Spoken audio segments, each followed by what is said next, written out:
rusty truck rattled down the long, overgrown driveway, a plume of dust trailing behind it like a ghost. I gripped the steering wheel, my knuckles white, a mixture of excitement and apprehension churning in my gut. The listing had been sparse, a single grainy photo of a dilapidated cabin with a note that mentioned access to a private lake. That was all I needed to see.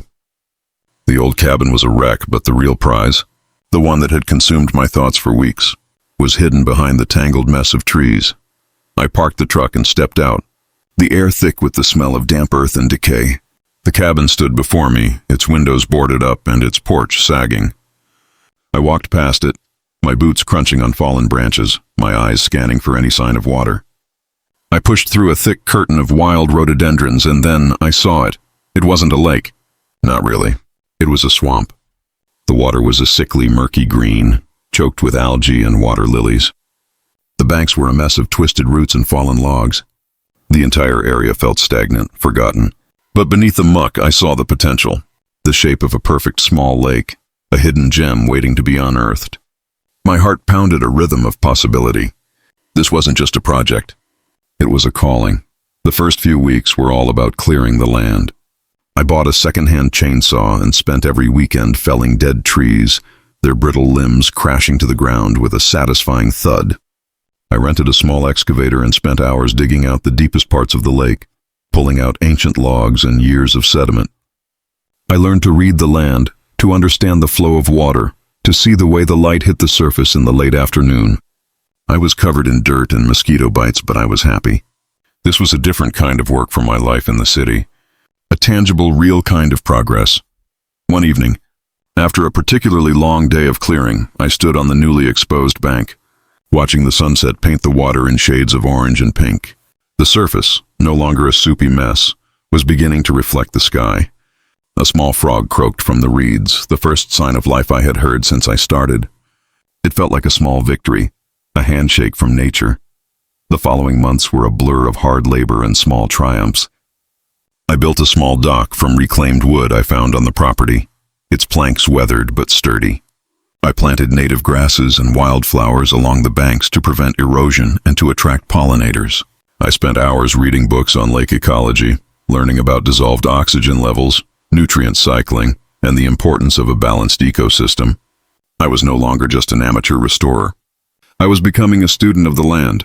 My biggest challenge was tackling the algae. It seemed, no matter how much I skimmed and cleaned, it would always return. I researched natural solutions and learned about the importance of aerators. I saved up for months and finally bought a small, solar-powered one.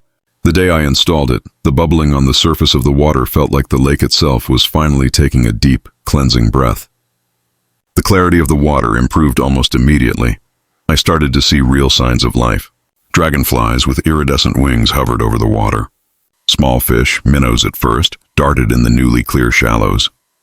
A pair of wood ducks, shy at first, began to visit in the mornings. I felt a sense of ownership, not in a possessive way, but in the way you feel for something you have poured your heart and soul into. The lake was no longer an impersonal body of water. It was my lake, a living testament to my dedication. The restoration was a slow, painstaking process. I learned to accept the setbacks, the days when the work seemed endless and the progress minimal. There were moments of doubt when I wondered if I was insane to have taken on such a massive project alone. But then, I would catch a glimpse of a kingfisher diving for a fish or a deer drinking from the clean water, and all the doubt would melt away. The lake had become my sanctuary, a place where I felt a deep connection to the natural world. I spent an entire weekend building a small wooden bench on a little knoll overlooking the lake. I sat there on the finished bench, a cold beer in my hand, and watched the stars appear one by one in the inky sky. The silence was absolute, broken only by the chirping of crickets and the gentle lapping of water against the shore. I thought about the first day I had found this place, a forgotten wasteland of muck and dead trees. Now it was a place of beauty and life. I had brought it back. I had given it a second chance. And in doing so, I had given myself a second chance too. The lake was more than just a body of water. It was the embodiment of my hard work and vision. It was proof that something beautiful could be created from nothing, with enough patience and dedication. It was my legacy, my secret Eden, and I felt a profound sense of peace and accomplishment, a satisfaction that no amount of money could buy. I had restored an old lake, and it was all mine. The thought filled me with an indescribable joy, a quiet pride in the world I had built with my own 2 hands. I had done it. I had saved the lake, and it was perfect. The final touch was the small sign I hammered into the ground beside the bench, a simple hand-carved message. The lake at Peaceful Point. It felt official. It felt real. The restoration was complete. The lake was a living, breathing ecosystem, a haven of tranquility, a place I had made for myself, and I wouldn't trade the experience for anything. It was a part of me, and I was a part of it. My work here was done, and the reward was this perfect, tranquil, beautiful body of water, a quiet paradise I had created from scratch. It was a story of sweat, of passion, and of a simple man's love for a forgotten corner of the world. The tranquility was shattered by the sound of a luxury SUV crunching to a halt on the gravel drive. I had been sitting on my hand-built bench, watching the last of the day's sunlight dance on the surface of the water, a peaceful end to a long day of building a small boathouse. 2 people in crisp business casual attire stepped out, a man and a woman, both holding clipboards. They walked toward me, their expensive shoes looking comically out of place on the rough-hewn path. "Excuse me?" The man began, his voice smooth and practiced. "Are you the owner of this property?" I nodded, my internal alarm bells already ringing. "That's me. What can I do for you?" The woman smiled, a tight, professional expression that didn't reach her eyes. "We're with the Lakeview Estates Homeowners Association.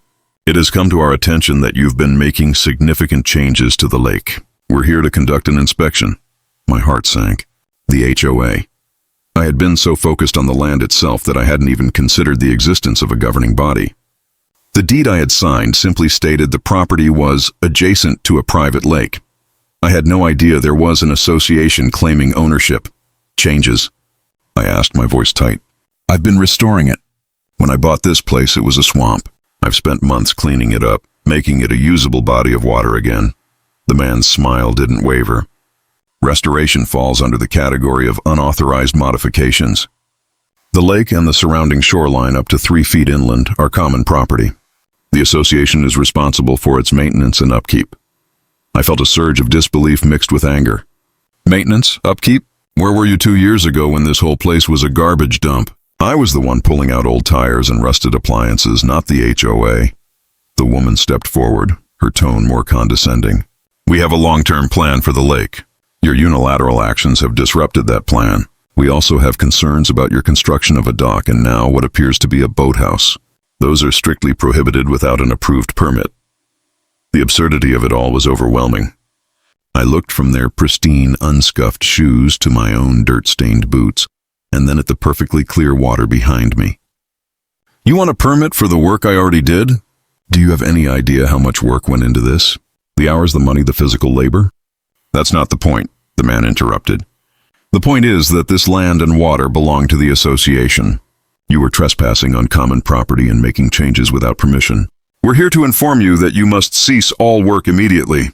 Furthermore, we'll be discussing potential fines for the unauthorized structures and environmental disruption."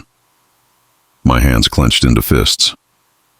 They were looking at my sanctuary, my labor of love, and seeing only a liability, a violation of their rules. "Environmental disruption?" I added an aerator. I planted native species. I brought life back to this place. I improved it. What was your long-term plan exactly? Wait for it to turn into a full-blown swamp and sell it as prime mosquito habitat? They ignored my sarcasm. The man tapped his clipboard. "We'll send you an official notice with the details of the fines and the required steps for removal of the structures. We advise you to cooperate to avoid further legal action." The fight was no longer about the lake. It was about principle. It was about the man who put in the work versus the faceless bureaucracy that claimed ownership of the results. "Fine," I said, my voice low and shaking. "Send your notice. But you better believe I'm going to fight this. I've got photos of what this place looked like before. I'll show a judge what unauthorized modifications really look like. This lake is a part of me now, and I'm not letting you take it." The woman's tight smile finally broke. "Good luck with that. The rules are clear." They turned and walked back to their SUV, leaving me standing alone on the bank. The peaceful sunset now feeling like a mockery. The lake, so recently a source of profound joy, now felt like a battleground. My hard-earned peace had been stolen, replaced by a cold, bureaucratic anger. My restoration was complete, but the fight for it had just begun.